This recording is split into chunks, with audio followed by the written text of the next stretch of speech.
دوستوں اور ساتھیوں، Farid Khan voice from Chicago سے آپ لوگوں کے لیے حاضر ہے۔ سوری، آج کا میرا ٹاپک جو ہے وہ کوئی اسپیسیفک نہیں ہے، لیکن میں پھر بھی کچھ تو گورنمنٹ کی گورننس کے حوالے سے بات کرنا چاہوں گا آج، اور چینی کمیشن کے حوالے سے بات کرنا چاہوں گا، چینی مافیا کے خلاف جو کیا۔ مافیا کا لفظ تو چھوٹا پڑ گیا میرے خیال سے، کیونکہ یہ مافیاز جو ہے وہ ہر ڈپارٹمنٹ میں، ہر ایریے میں آپ کے انٹر ہو چکے ہیں، انٹر ہے، کیونکہ پچھلے 40 سالوں میں جو یہ 40 خاندان حکومت کر رہے ہیں، حکومت میں شامل ہوئے ہیں، یہ جاگیردار، یہ وڈیرے، زمیندار اور یہ بزنس مین، جب سے یہ لوگ اس حکومت میں شامل آئے ہیں تو آپ ان کے 380 کی اسمبلی کے اندر 340 کی آپ اٹھا کے دیکھ لیجئے کتنے لوگ اس کے علاوہ ملیں گے۔ چند ایک لوگ ان خاندانوں کے علاوہ ملیں گے آپ کو، جو کہ پیپلز پارٹی کے سندھ سے ہیں یا پھر کراچی سے لوگ ہوں گے، لیکن باقی سارے کے سارے آپ کو جو ہے نا یہی 40 خاندانوں میں سے ملیں گے، چاہے وہ نواز شریف کا خاندان ہو، چاہے وہ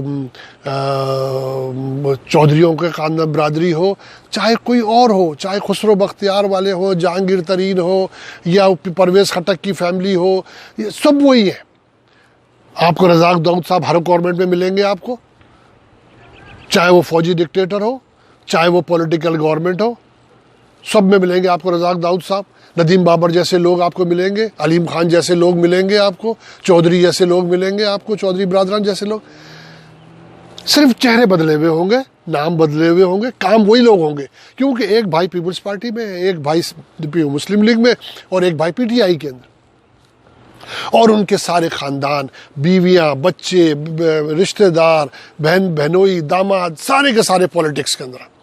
اگر جو لوگ پولیٹکس میں نہیں ہے تو پھر وہ حرام کھانے کی مشین بنے ہوئے، کرپشن کی مشین بنے ہوئے، ہر ایک کو ایک ذمہ داری سونپی ہوئی ہے، جس طرح شہباز شریف صاحب نے اپنے دامادوں کو، علی عمران کو سونپی ہوئی تھی چیزیں، صاف پانی اسکینڈل کے اندر، سمجھے نا۔ وہ جیسے ہی اس اسکینڈل کی تحقیقات شروع ہوئی تو وہ جو ان کا آفس تھا اسی کو آگ لگا دی گئی اس آفس کے اندر لے کے، اور وہ صاحب باہر بھاگ گئے لے کے۔ تو یہ اس ملک میں ایسا ہوتا رہے گا، یہ اس ملک میں ایسا چلتا رہے گا جب تک ایک ڈنڈے کی حکومت نہیں آئے گی، جب تک ایک آپ ڈنڈا کیا ہے؟ ڈنڈا بہت ضروری ہے، انصاف ہوتا ہوا نظر آنا چاہیے آپ کو۔ میں ڈنڈے کے حوالے سے ایک بات کرنا چاہوں گا، ہم بہت روتے ہیں اپنے ملک کے حوالے سے۔ میں اس امریکہ کے اندر رہتا ہوں، میں یہاں پر میں آپ کو بتاؤں، رات کے 4 بجے بھی اگر ہو تو کوئی شخص اندھیرے کے اندر کسی گاؤں کے اسٹاپ سائن کے اوپر بھی اگر نہیں رکے گا تو اس پہ $200 کا جرمانہ ہوگا، اور وہ اس $200 کے جرمانے سے کہ اپنے نام پر وہ جرمانہ نہیں لگانا چاہتا، وہ ڈسک نہیں لگانا چاہتا، ٹکٹ، وہ کبھی بھی ایسا نہیں کرتا۔ رات کو 2 بجے بھی ہم اسٹاپ سائن پہ رکتے ہیں، ہم رات کو 2 بجے بھی اسٹاپ۔ تو یہ سختی ہے، خوف ہے، گورنمنٹ کا خوف ہے، جزا اور سزا ہے۔ سزا کا ہمیں پتہ چلے گا کہ ہمیں سزا ملنی ہے تو ہم یہ کام نہیں کریں گے، لیکن ہمارے ملک میں تو سزا کا خوف ہی ختم ہو گیا ہے۔ سزا صرف غریب کے لیے رہ گئی ہے، سزا صرف غریب کے لیے رہ گئی ہے۔ میرے کو ایک بات یاد آ گئی، ابھی میں آج صبح ٹی وی پہ سن رہا تھا کہ لاہور میں ایک بچی، زہرا نام کی بچی، 7-8 سال کی بچی کو اس کے مالکان جس کے گھر میں وہ کام کرتی تھی اس کو اتنا مارا کہ بچی مر گئی، اور افسوس کا مقام ہے کہ اس کے خلاف کوئی 302 کا مقدمہ نہیں بن رہا ان لوگوں کے خلاف، دونوں میاں بیوی کے خلاف۔ یہ کہاں کا انصاف ہے؟ کیسا انصاف ہے؟ کیسا ملک ہے جس میں یہ انصاف نہ ہو سکے؟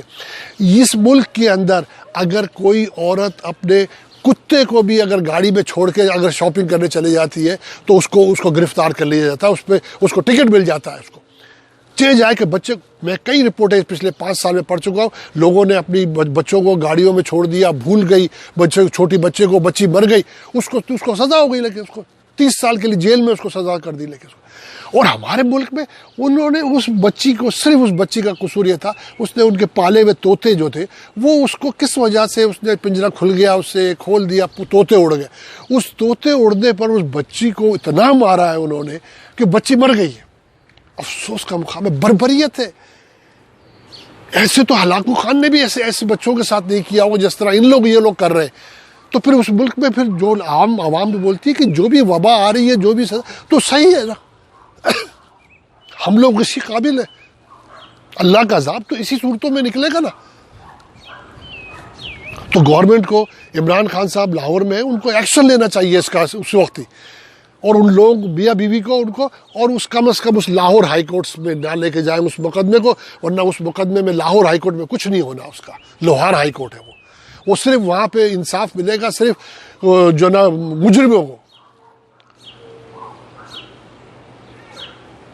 وہاں پہ صرف اور صرف جو کام کی بات ہوگی, جو فائدہ ہوگا وہ صرف نواز شریف خاندان کا ہوگا, اور کسی کو انصاف نہیں ملے گا وہاں پر. تو میں کہہ رہا تھا آپ سے کہ جو چینی کمیشن کے حوالے سے میں جو ایز یوزول جو کہ میڈیا میں آ رہا تھا کہ وہ اس کو لے کے چلے جائیں گے کورٹ کے اندر, تو کورٹ میں ہو جائے گا اور کورٹ ان کو اسٹے دے دے گا, اور وہی ہوا. انہوں نے کورٹ نے, اسلام آباد ہائی کورٹ نے اس کو اسٹے دے دیا, جو کہ کوئی ان یوزول بات نہیں. وہ تو دینا چاہیے تو دیتے ہیں, وہ تو دیں گے. وہ اطہر من اللہ صاحب تو وہ صاحب ہے, وہ جج صاحب ہے جنہوں نے نواز شریف کے لیے کہا تھا کہ عمران خان صاحب 24 گھنٹے کی گارنٹی دے کے یہ مریں گے نہیں. نعوذ باللہ, بتائیے کہ اللہ کے ہاتھ میں ہے موت کسی کی, یا عمران خان کے ہاتھ میں, یا وزیر اعظم کے ہاتھ کے اندر ہے. کیسے جج بن گئے یہ لوگ, میرے سمجھ میں نہیں آتا. سمجھے, میں تو بات بڑی ہو جائے گی, لیکن میرے لوگوں سے ہم بات کرتے ہیں. گورنمنٹ کے پاس 500 ذریعے ہوتے ہیں, 500 نقطے ہوتے ہیں ان مل اونر سے چینی کم کرانے کے. انہوں نے بدماشی کر کے ابھی چینی 85 روپے کلو پہ کر دی ہے. گورنمنٹ کے چاہے تو 5 منٹ کے اندر پولیس کو, انتظامیہ کو ایکٹیو کریں, 5 منٹ کے اندر ان سے آپ کروا سکتے ہیں. لیکن آپ کو وہ ایماندار اچھے لوگ ایف بی آر سے نکالنے پڑیں گے, لانے پڑیں گے ایف بی آر کے اندر, اور بیوروکریسی کے اندر ان کو اپائنٹ کرنا پڑے گا. میں ایک شخص کا نام جانتا ہوں, نسیم صادق.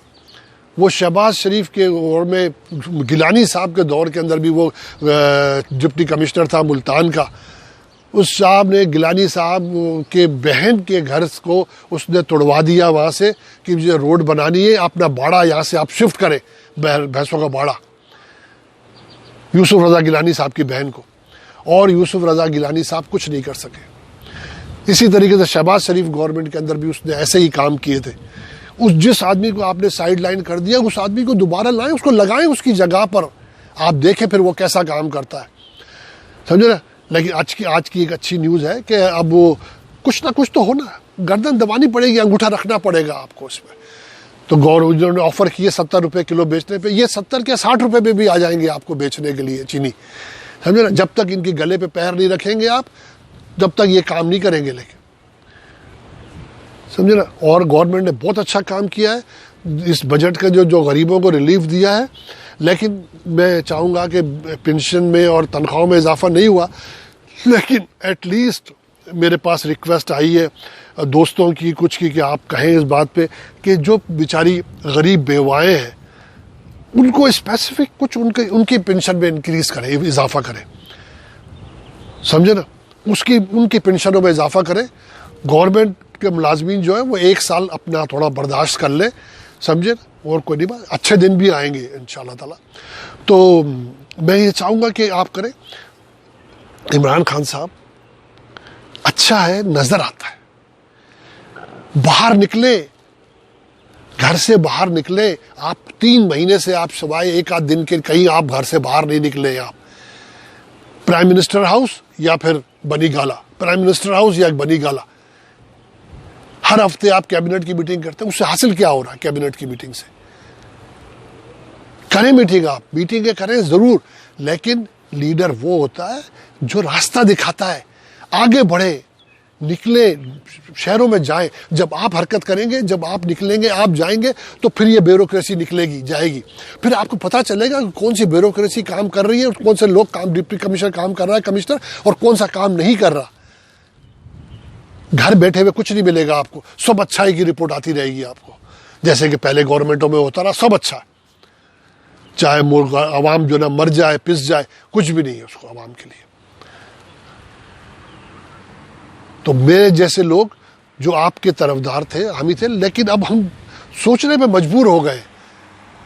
سوچ رہے